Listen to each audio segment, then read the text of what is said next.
की आंखें खुल गई और उनको मालूम हुआ कि वे नंगे हैं, इसलिए उन्होंने अंजीर के पत्ते जोड़कर लंगोट बना लिए। मेरे प्रिय, यहाँ पर आप देखते हैं कि जिस प्रकार से आदम ने वो फल खाया और फल खाते साथ ही हवा ने जैसे फल खाया, उनके अंदर की मानसिक स्वभाव जो है, उनका मानसिक जो प्रवृत्ति जो है, वो पूरी तरह से चेंज हो गई। और वहां पर देखते हैं कि परमेश्वर और मनुष्य दोनों में एक असमानता आ गई। जैसे पहले समानता थी, वो समानता में एक बहुत बड़ा अंतर आ गया। परमेश्वर स्वर्ग में रहने वाला, एक आत्मिक सोच में रहने वाला, एक आत्मा में चलने वाला और आत्मिक स्वभाव में रहने वाला परमेश्वर, और इधर आप मनुष्य को देखेंगे तो मनुष्य सांसारिक हो गया और शारीरिक हो गया। और इस प्रकार से मनुष्य और परमेश्वर दोनों में बहुत बड़ा भेद हो गया, बहुत बड़ा अंतर हो गया। इसलिए परमेश्वर ने क्या किया, क्योंकि मनुष्य ने परमेश्वर की स्वरूप, मनुष्य का स्वरूप चेंज होने के कारण से परमेश्वर ने परमेश्वर की समानता से जो है वो जो है अलग हो गया।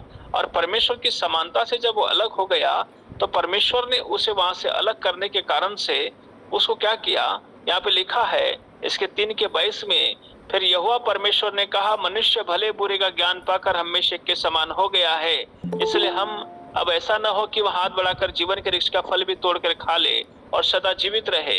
इसलिए परमेश्वर ने उसे अदन की वाटिका से निकाल दिया और भूमि पर खेती करे, और वह बनाया गया, और जिसमें से वह बनाया गया था, इसलिए आदम को उसने निकाल दिया और जीवन के वृक्ष के मार्ग का पहरा देने के लिए अदन की वाटिका के पूर्व की ओर करूबों को और चारों ओर घूमने वाली ज्वालामय तलवार को भी नियुक्त कर दिया।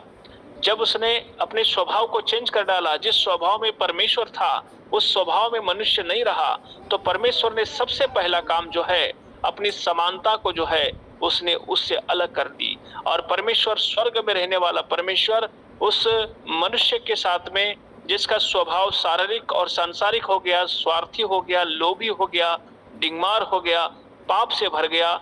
मतलब यहाँ पर आप देखेंगे कि जो आदम को जिस परमेश्वर ने अपने लिए बनाया था, अपने लिए रचा था, इसलिए उसको अपनी समानता में रखकर अपने हर प्रकार के अधिकार उसको दे के रखा था, हर एक काम की उसके बराबर दिया था। जिस वाटिका में आदम रहता था, वो जिस वाटिका का पेड़ का फल वो खाता था, वो पेड़ परमेश्वर के द्वारा लगाया हुआ था, एक प्रकार से कहेंगे तो चलेगा। वो फल जो थे वो आदम को गिफ्ट के रूप में मिल रहे थे। उसमें हर प्रकार की जो वस्तुएं थी वो एक आदम को गिफ्ट के रूप में मिल रही थी। लेकिन जैसे ही उसने फल को खाया, वो सारा गिफ्ट खत्म हो गया। परमेश्वर ने कहा, अब तू भूमि पर जाएगा और वहां से क्या करेगा, तू मेहनत करेगा, तू बीज बोएगा और तू अंकुरित करेगा, और उसके बाद जो उसका फल मिलेगा तब तुझे खाने को मिलेगा। अभी तुझे यहाँ से कोई खाने, तेरी जो सेवा में कर रहा था वो परमेश्वर ने अपने आप को क्या कर दिया, आदम से अलग कर दिया। यहाँ पर अब देखते हैं मेरे प्रियो, परमेश्वर और मनुष्य दोनों क्या हो गए, अलग अलग हो गए। जब परमेश्वर और मनुष्य अलग अलग हो गए, इसका सबसे बड़ा कारण ये था क्योंकि वह मनुष्य का स्वभाव जो है पूरी तरह से चेंज हो गया।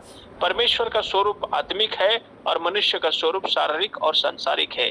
इसलिए बाइबल में कितनी बार लिखा हुआ है, जितने लोग मनुष्य शरीर की दृष्टि में, शरीर की बातों में है, जैसे कि हम वहां पर एक वचन पढ़ते हैं रोमी की पुस्तक में मेरे प्रियो, रोमी की पुस्तक 8 अध्याय में जब हम एक वचन को पढ़ते हैं कि यहाँ पे स्पष्ट लिखा है कि जब मनुष्य परमेश्वर को प्रसन्न ही नहीं कर सकता जब तक वो शारीरिक दशा में है। यहाँ पे लिखा वचन में 8 के 6 से मैं पढ़ता हूं आपके सामने में, शरीर पर मन लगाना तो मृत्यु है, परंतु आत्मा पर मन लगाना जीवन और शांति है। क्योंकि शरीर पर मन लगाना तो परमेश्वर से बैर रखना है, क्योंकि न तो परमेश्वर की व्यवस्था के अधीन है और न हो सकता है, और जो शारीरिक दशा में है वे परमेश्वर को प्रसन्न नहीं कर सकते।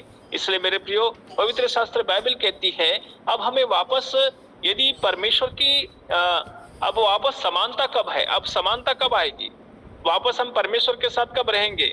जब आदम पहले आदम की वाटिका में परमेश्वर के साथ रहता था, परमेश्वर से मुलाकात करता था, वह वाटिका को तो परमेश्वर ने अब सील कर दिया, और जीवन के पेड़ को तो परमेश्वर ने अपने साथ में स्वर्ग लोक में लेके चला गया। इसका वर्णन प्रकाशित वाक्य की पुस्तक उसके दूसरे अध्याय में दिया हुआ है मेरे प्रियो। अब हम देखते हैं कि परमेश्वर के साथ वापस हमको समानता चाहिए, परमेश्वर के साथ वापस हमको रहने की आवश्यकता है। तो अब क्या करना पड़ेगा, हमको वापस उसके सबसे पहले स्वरूप पे जाना पड़ेगा। हमें उस स्वभाव को, जिस स्वभाव को हम लोगों ने